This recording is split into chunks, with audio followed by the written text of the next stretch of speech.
Smash that like and subscribe, scientists or gamers, because today we're clocking in at the Gate Cascade facility to answer one burning question. Is Abiotic Factor the next survival GOAT, or just Half-Life cosplay with extra paperwork? Sound off now. Is a little combat jank a deal breaker, or part of the charm when you're strapping couch cushions to your chest like a budget Master Chief? Abiotic Factor pitches a beautiful, ridiculous fantasy. Six under-caffeinated academics in 1993 trying to escape a disastrous underground research complex in Australia, while inventing weapons out of office supplies. It's the rare survival game that actually commits to the bit no bearded lumberjack in sight, just lab coats, bad ties, and a coffee addiction strong enough to grant cold resistance. The hook is simple: survive long enough to get out. The how is where it gets spicy. Early hours feel like a co-op campaign hiding in a survival game's clothes. You spawn in the office sector cafeteria, meet some weirdos with PhDs, and start solving problems the only way scientists know how, with an alarming number of checklists. The facility is a maze of sectors tied together by a tram network that slowly becomes your fast travel backbone. You'll blow open new wings, loop shortcuts back to home, and eventually unlock teleporters, because of course you will. What's a catastrophic research complex without irresponsible teleportation? Base building is where Abiotic Factor flexes its best idea. You're not dropping prefab squares on a blank meadow. You're moving into the world's most aggressively beige office park and making it home. That cafeteria security office with the flickering light. Boom, workshop. That sterile lab. Kitchen firing range hybrid with cutting boards and ammo bins, because you have priorities. You'll flat-pack fridges, haul couches, mount dog photos, and turn the dreariest space into a cozy museum of disasters survived. And if you want a change of scenery, you can plop a base practically anywhere there's power, even out in certain portal worlds. So your team can split into satellite labs like you're running an unethical startup. Speaking of portals, this is where the game stops winking and just goes for it. You don't only stomp through more facility hallways, you step into alternate dimensions that hard pivot the vibe. One trip is survival horror with a towering stalker who does not respect personal space. Another is a runaway train fever dream. There's even a cheeky throwback that briefly turns the game into a bootleg N64 platformer. These worlds reset their resources on a schedule, which keeps the just one more run loop humming without making the main facility feel like an infinite IKEA. The payoff is progression that feels earned, not farmed. Now, the elephant in the break room: combat. Yep, early melee can feel like you're bonking enemies with a wet clipboard. Hit feedback is light, enemies are spongy at first, and if your host's connection hiccups, you'll swear your crowbar's made of pudding. Guns exist, but ammo is deliberately scarce and most firearms need tinkering before they're useful. The game is nudging you toward mad science solutions: meter stick crossbows, EM bolt throwers, goo launchers, laser swords, and improvised armor that screams OSHA violation.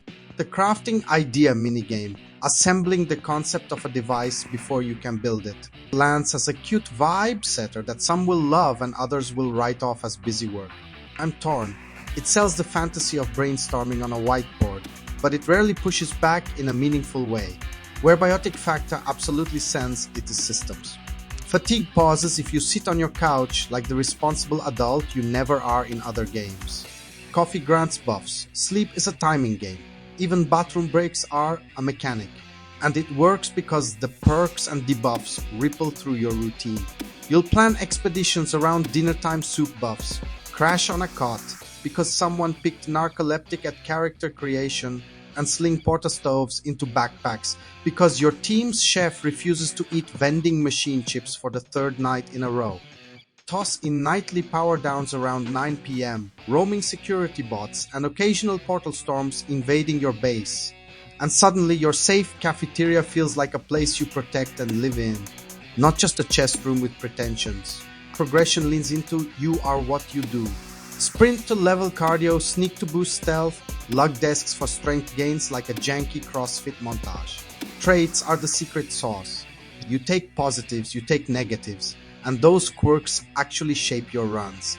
Maybe your buff brainiac hauls half the base on his back, but has a bladder timer more punishing than Dark Souls.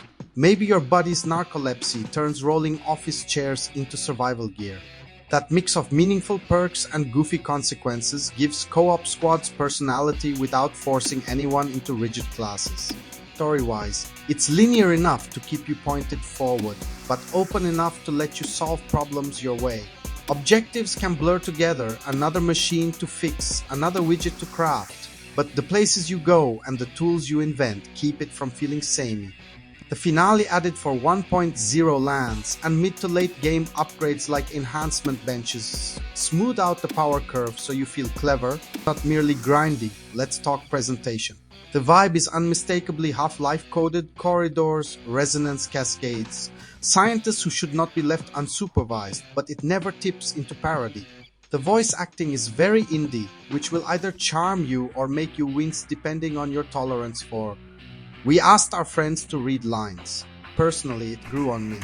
The facial animations over proximity voice chat sell the gag harder than they have any right to. Audio carries a lot of the mood. That dull, corporate hum that slowly morphs from depressing to cozy as your base becomes home. Co-op is where it shines brightest. With up to 6 players and easy drop-in lobbies, the game lets everyone specialize without enforcing it. Your fisherman chef can live their best life while the gremlin in your group hoards every stapler in the zip code.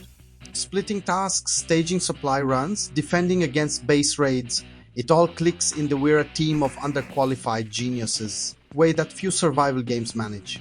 Solo is absolutely viable and still great. Co-op just elevates the whole experiment. Gripes, sure, early combat feel is a hurdle.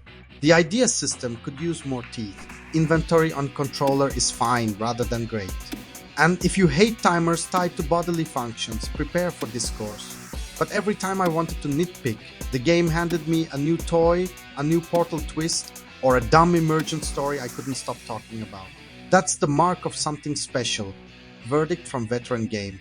Abiotic Factor is one of the most imaginative survival sandboxes in years. An instant classic for co-op squads and a strong recommendation even if you usually bounce off the genre. If you vibe with Half-Life energy, creative base building and systems that make normal human stuff tactically interesting, this is your jam.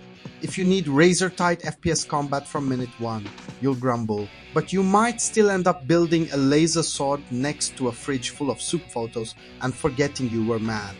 Drop your hot take. Is the rough around the edges combat part of the soul, or should Deepfield tighten it up yesterday? And where's your dream base spot, cafeteria cozy, lab kitchen hybrid, or full goblin shack in a Portal world? Let's argue in the comments.